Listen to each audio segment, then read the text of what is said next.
जी बिल्कुल ठीक सुने हैं आप। बहुत अच्छी लड़कियां हैं, उनका बहुत अच्छा परिवार है। वैसे एक बात कहूँ, बुरा मत मानना जीजी। लोग बोलते हैं कि दो बहनों को एक घर में शादी करके नहीं लाना चाहिए, घर टूट के बिखर जाता है। वो दोनों बहनें कम और जेठानी देवरानी ज्यादा बन जाती हैं, ध्यान रखना। अरे नहीं नहीं, ये तो पुरानी बातें हैं।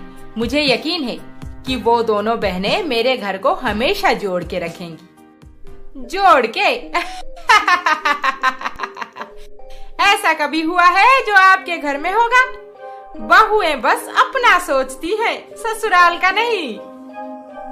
बस यही नहीं, आरती को उसके रिश्तेदार भी इस शादी के लिए टोकने लगे कि दो बहनों को कभी भी एक घर में नहीं लाना चाहिए। पर अब तो शादी पक्की हो गई थी, आरती कैसे मना कर पाती शादी के लिए?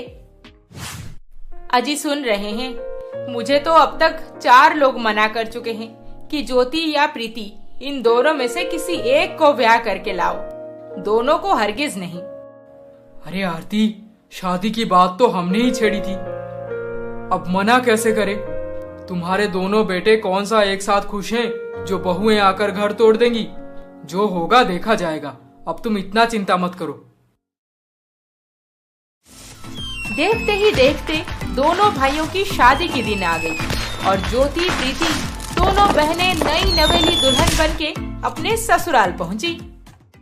ज्योति, प्रीति, तुम दोनों बहनों को इस घर को हमेशा जोड़ के रखना है, चाहे कुछ भी हो जाए, अलग होने का सोचना भी मत।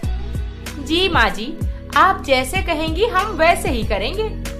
मैं तो बचपन से दीदी को ही फॉलो करती आ रही हूँ माँ जी, वो जैसे करती है मैं भी ठीक वैसे ही करती हूँ। कुछ देर बाद ज्योति संतोष के कमरे में और प्रीति आनंद के कमरे में चली गई। सुनिए, आप तो बोल रहे थे कि आपके घर में एसी है, पर इस कमरे में तो ऐसा कुछ भी नहीं दिख रहा। इतनी गर्मी हो रही है, मैं कैसे सोऊंगी? ज्योति, एसी तो मैंने लिया था 2 महीने पहले ही, पर आनंद ने झगड़ा करके लिविंग रूम में एसी लगवा दिया। ऐसा क्यों? आप अपने पैसे से लिए थे, तो आनंद जी के हिसाब से एसी लिविंग रूम में क्यों लगवाया गया? तुम सब समझ जाओगी धीरे धीरे। याद रखना कि तुम इस घर की बड़ी बहू हो और हमेशा बड़ी बनकर ही रहना। तुम्हें इस घर में काम करने की कोई जरूरत नहीं, रानी बन के रहो, बस अपनी देवरानी से काम करवाओ। एक बात बोलिए आप, मैंने अभी अभी इस कमरे में आने से पहले भैया के कमरे की तरफ नजर डाली तो देखा कि उनका कमरा कितना बड़ा है और इतने अच्छे से सजाया भी गया है, पर हमारा कमरा इतना छोटा और सिंपल सा क्यों? प्रीति, जब हमारा पुराना घर तोड़ के नया घर बन रहा था, तब भैया ज्यादा पैसे देकर अपना कमरा बड़ा बनवा लिए और मैं इतना ज्यादा पैसे नहीं दे पाया, फिर मेरा कमरा ऐसे ही रह गया। ऐसा क्यों? आपने क्यों ज्यादा पैसे नहीं दिया? ये सब माँ पापा का ही किया धरा है। भैया को इंग्लिश मीडियम में पढ़ाए और मेरे पढ़ने के टाइम बोले ज्यादा पैसा नहीं है, इसीलिए मुझे सरकारी स्कूल में डाल दिए। भैया को हायर स्टडीज के बाद अच्छी नौकरी मिली, अच्छी तनख्वाह भी, और मुझे कम सैलरी वाली। वो सब मैं नहीं जानती। आज तक दीदी को जो सब मिला है, मुझे भी ठीक वैसा ही सब मिला है। अब दीदी को इतना अच्छा अच्छा नसीब हो रहा है और मुझे मामूली सा, मैं तो बिल्कुल बर्दाश्त नहीं करूंगी। दोनों भाइयों के संबंध में तो दरार था ही, अब दोनों बहनों में भी मन ही मन ऊंच नीच शुरू होने वाला था। फिर अगले दिन सुबह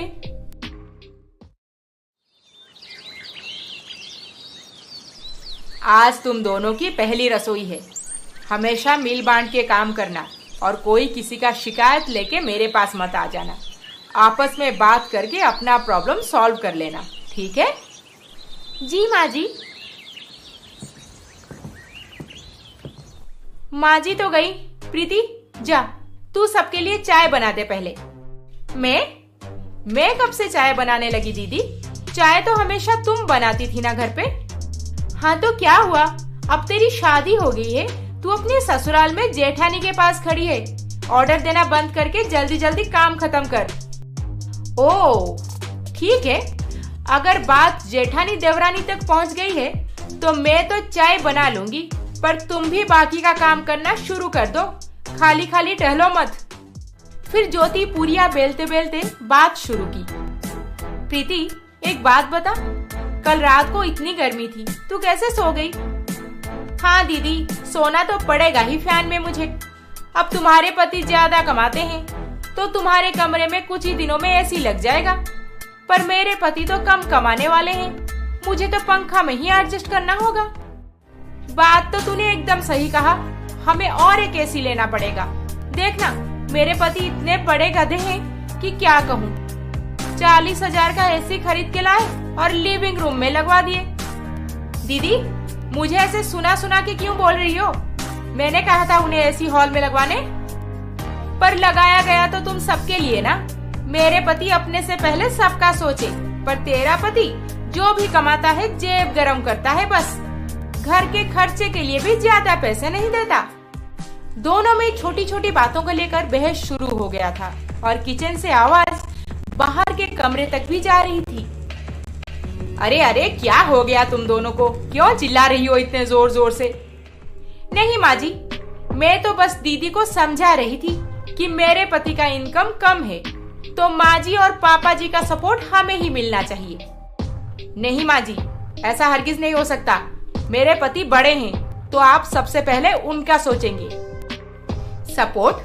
मेरा सपोर्ट तुम दोनों के लिए है। अब जाओ, अपना अपना काम खत्म करो। अरे आरती, क्या हो गया? ऐसे मुंह बनाए क्यों बैठी हो? बेटों के बीच फिर से लड़ाई हो गई क्या? बेटों के बीच होता तो इतना ना सोचती। अब तो बहुओं के बीच भी छोटी छोटी बातों पे झगड़ा होने लगा है। इसका हम कुछ नहीं कर सकते। समझाओ उन्हें। नहीं समझ रहे हैं तो अलग हो जाने में ही सबकी भलाई है। आगे ऐसे ही झगड़ा होता रहेगा तो रिलेशन पूरी तरह से बिगड़ जाएगी। और हम बेटे अलग अलग रहने लगेंगे तो हम दोनों कहाँ जाएंगे? किसके साथ रहेंगे? हम हमारे घर पे रहेंगे, यहीं पर। वो दोनों को जहाँ भी जाना है जाएं। प्यार से तो समझा के कोई फायदा नहीं हुआ। फिर डांट के समझाने की कोशिश की हम दोनों, फिर भी फायदा नहीं। शादी करवा दिए, मगर सुधार नहीं आया उनमें।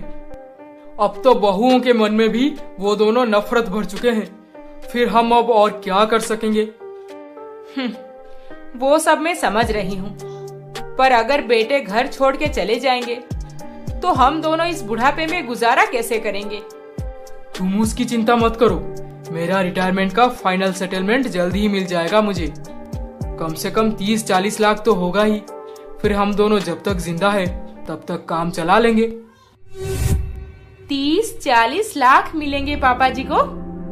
अरे वाह, ये पैसे तो मेरे पति को ही मिलना चाहिए। इतना सब करते हैं जो घर के लिए, ऊपर से बड़े बेटे भी हैं।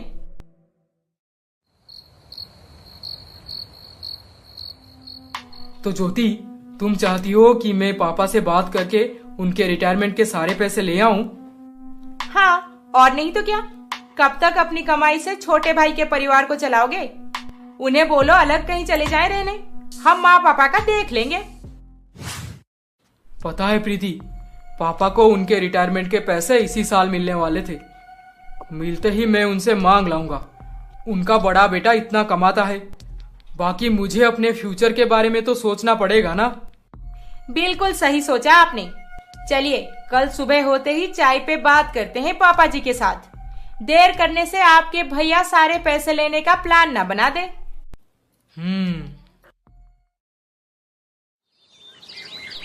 अगले दिन सुबह होते ही प्रीति झटपट चाय बनाकर पति को साथ में लिए पापा जी के कमरे की तरफ जा रही थी कि तभी। आप मानते हैं ना पापा कि मैंने इस घर के लिए कितना खर्चा किया है?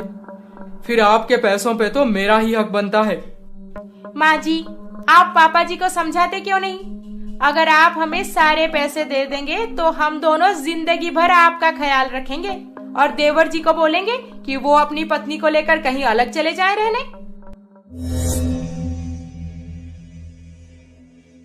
जानने के लिए हमारा अगला एपिसोड देखना ना भूलें।